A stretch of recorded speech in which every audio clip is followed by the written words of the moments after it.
Sam is just in the tomatoes, and they're talking about dark meat and stuff, and I think they're talking it would have about been a better him. joke if it wasn't her. Yeah. Anyway, yeah. I think they're talking about him, and he looks down like they're eating him, but they're not. Mm-hmm.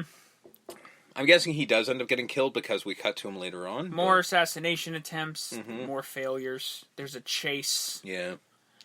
It's a joke that could work, kind of, because which chase is this? This car chase where Finn's right. gets attached to the thing and gets dragged. And this is where he gets dragged. But then, like, the car... No, sorry, no. Is this where he's running? No, this is where the one where Finn's chasing him. Right. Finn's chasing the assassin. Right. The assassin. And then we get the train. Yeah. And then he just the assassin uses the train to get away, and Finn's still sitting. Well, it's the and then he literally goes, "Okay, that's over," and walks and like off there's screen. one point where they're running and like they're climbing over a stack of skids and shit like that, and it's like he could have easily just ran around, but he didn't. But he followed him the whole way, and he's got the parachute, and he's trying to maneuver the parachute the whole way. I guess it's supposed to be funny. It doesn't work. I don't know. Sam blows his cover because they're eating hot dogs, and he asks for ketchup. Yeah, and that's when I guess he's they kill him. killed? Yeah, we never see him again, so I'm guessing. They're singing army guys because they're about to. This is the big battle. Yeah, they're gonna blow up all the Major's tomatoes. there, and Finn's there, and Dixon's there, and they're about to fight the tomatoes. Yeah. The big last stand, and there's a singing and dance number. Mm-hmm. And it's not like a military thing. Like it's just full on. It's a Broadway show. Yeah, which again, kind of funny. Kind of funny. They fight the tomatoes. Apparently, we find out that they lost the fight. Hard to tell, but sure. There's an interviewer going, "Oh, where's your husband?" "I don't know where my husband is. I think he might be dead." "Well, then you better get yourself together because you're no spring chicken and you're just giving this woman shit." Yeah. Like, what are you going to do now? You going to remarry? No? Well, I mean, you should think about it because, you don't have that much time left to worry about, stuff like that. They run. Dixon has a chase from the tomato. Yeah. And then the puberty love song's playing and the tomato shrinks and he gets an idea. Yeah. We see that, like, the idea bulb. The tomato also throws itself out a window. This is the chase with the bad guy where Finn's attached to the thing and he's being dragged. Yeah. And then the cars start to die. Yeah. Both cars at the same time. And then they, instead of like getting out and running, they just sort of keep hoping that the cars will catch up, and then eventually he does get out and arrest him. Or capture him at least, or try to. Then he gets knocked down. He gets knocked down by his car. Yeah. It's weird. And we see that the assassin is actually Jim Richardson. Mm-hmm. Because he's sick of being a press secretary. He's sick of answering questions. He's going to start asking the questions now. Okay. This was a plot line that we were expecting? Because when we find out he's the bad guy, I'm like, well, why? Why? What is that? What does it have to do with the tomatoes? Have I not seen enough of these giant monster movies to realize at the end there's always a bad guy? Because I doubt that. Sometimes there is, but they usually have a reason. And usually the bad guy's involved in creating the evil vegetable or in this one he's literally just like, I figured out how to talk to them. And then he realizes it's... Because Mason realizes later, it's music. Yeah. And particularly... Because he says, you don't have the right rhythm. I learned their rhythm. Yeah. And it's like, I get it. It's music. And he's like, you can't kill it. You've never killed a man. And then it's literally a knock at the door. UPS guy, you think it's, somebody going to break in. No, just a UPS guy who he then just kills. Yeah. Well, now I have. And then Finn runs in and kills JR. With a sword. Mm-hmm. And then Mason just points a gun at Finn and just starts, like he's going to shoot Finn? Yeah. And act crazy, and then he drops the gun? I don't know. I'm guessing he was just scared, maybe? The Senate is talking again, and I think this is where the furniture ad shows up again. Yeah. And in the furniture ad, it's actually saying, oh no, the tomatoes have broken in, they're about to... Which is a decent payoff, I guess. I guess so. And puberty love is actually, like I said, is the key to this. Because they get everyone left in town to a stadium, and the tomatoes are all coming towards a stadium. Mm-hmm. They hit puberty love, and that shrinks the tomatoes down to the size where they could be squished. Yep, and then everybody runs out and squishes the tomatoes. And this is where I'm getting that Tim Burton has seen this movie. Oh, yeah. Because in Mars Attacks, the song that the grandmother loves turns out to be like death to the aliens. Like the aliens, their brains can't process it, and they all explode. Mm-hmm. And it's again like puberty love, this like high pitched, annoying song that like no one can stand, but they have to use it hit. as a weapon against the monsters. Mm-hmm. So my guess is he saw that and went, "Oh, that's a good idea." I would assume, yeah. But there is one tomato wearing earmuffs. Mm-hmm. The big giant and tomato. And to kill this tomato, Mason Dixon literally just shows him the lyrics for Puberty Love. Yeah, it's the sheet music. Yeah, the sheet music. Yep, and it's enough, and he shrinks down to size and is dead. And we get to Mason and Lois, and they literally go, Mason, Lois, Lois, Mason. And then he runs into her arms. Well, they say they actually reverse. They do the Bugs Bunny reverse thing where it's like, where she says Mason, and then eventually she says Lois, and he says Mason, and then he jumps into her arms, and we're supposed to establish that they know each other. Yeah, they've never had a single scene together. Even though, well, if that was her screaming down the hall past him, that would be the only thing. And then a carrot pops out and says, "Okay, now all clear." Yeah, so now it's going to be Attack of the Killer Carrots, and that's the fucking movie. So that's the reason why we ran it down, because now we're going to talk about how much we didn't like this movie. Yes. Should we just give our ratings first and then go at it? I have a prepared statement. Oh, I mean, do you want to read that first then? It involves of my score, so yes. Oh, okay. Now, this is not a statement that I paraphrase another movie. Oh. So this is a quote from another movie that I just changed some words around. I didn't prepare a statement. I don't have that kind of time. At no point in your rambling, incoherent movie were you even close to anything that could be considered a rational plot. Both of us are now dumber for having watched you. I award you 2 little Timmies out of 10, and may God have mercy on your soul. Fair enough. I also give it to puberties. My voice can't go that high. I apologize. It doesn't work. The parody doesn't land. Like, the jokes are not funny. The jokes are not there. Like, I know what they're going for. The opening scene where they find the dead woman. Yeah. The fucking room is mic'd. Yeah. No one in that scene is mic'd. The room is mic'd. Yeah. Most rooms are mic'd in this movie. No one's mic'd. Like, no one knows how I get it. You had no money. Yeah. I get it.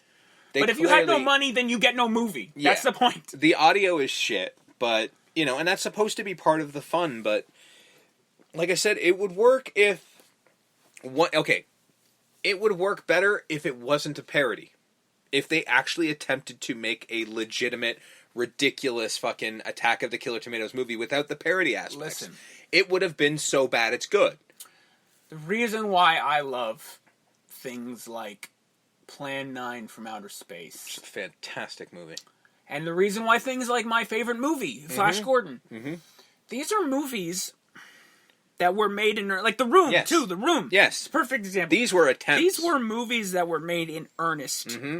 Like Ed Wood and Tommy Wiseau... Attempted to make real movies. Yes. Art. High art. But they just happened... This was their vision. They just happened to be inept. And they did it. And they sucked at it. Yes. But it's because they sucked at it that we love it. Yes. When you do shit like this, where you get Sharknado. Yes. You get a movie that you can't go to the audience. You know funny. You know what? You can't do that, because then if you're in on the joke, then it's not funny anymore. But that's my thing. Like, I would have loved a movie called Attack of the Killer Tomatoes where they actually attempted to make a monster movie where tomatoes were killing people. Basically stop trying to make Airplane. Take out the parody aspects. Take out all of the fucking parodies of all this other shit and just legitimately try to make a monster movie of Attack of the Killer Tomatoes. Your earnestness will make the comedy that much stronger. Like, you can make parody films. I'm not saying you can't. No, you can. We covered one a few weeks ago. I'm going to get you, sucker. Yeah. But that was made by people that have skill. Yes. And talent. That know what they're doing. Airplane is another perfect example. Yes. Made by people who have skill and talent. You are a bunch of fucking yuck heads from college who are going to make a movie, and I'm not going to bash you for that. No. God bless. But that's why I say, if you don't know how to make a movie, try and do it earnestly. You will get the reaction you're trying for. You will. Because you know what? If it's bad, you will get the audience you're trying to get. Bad comedy falls flat on everyone. That's why when you say things like, and I'm not surprised by it, that this movie has a fucking following. No. You know what? I'm sure, like you said, I'm sure all those date movies and all, I'm sure that all those movies have a following too. They must. Somebody likes those movies because they kept getting made for a while. So, and I get that we might actually be one of the only peoples to voice this opinion about this film. It's entirely possible. We don't get it. Maybe we don't. We don't, and that's it. That's literally the case. But I'm okay with not getting it. Mm-hmm. But when you make something and you're intentionally going, yeah. You can only get away with that if you have skill. Plain and simple, Snakes on a Plane is a movie with that ridiculous title. And that movie gave you exactly what it promised. It was not making a parody. It was making a monster movie, kind of, like one of those types of movies with snakes on a plane. That's what this should have been. It should have been Attack of the Killer Tomatoes. We're doing a legit monster movie with giant tomatoes attacking. That's what it should have been. The comedy's there. You don't need to add all the other shit you threw in. You don't need the guy in the shower in the fucking hallway.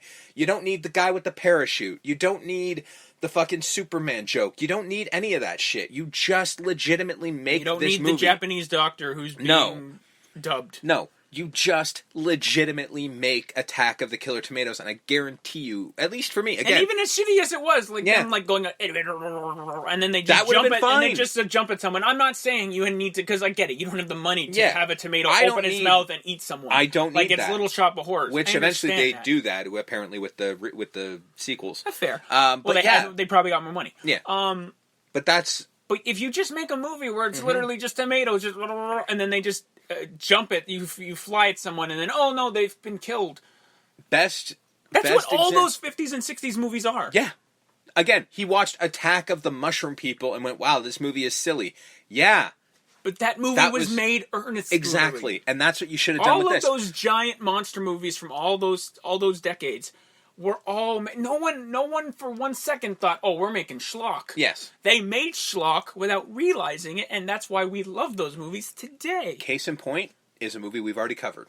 The Stuff. That movie had comedic elements. It absolutely did. Every monster movie does. But they were not setting out to make a comedy.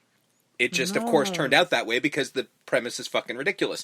They were understanding that, yes, you want to have quirky characters, you want to have weird shit, but you don't want to make a comedy. You have to, for this to work as a comedy, you have to make it as a legit monster movie.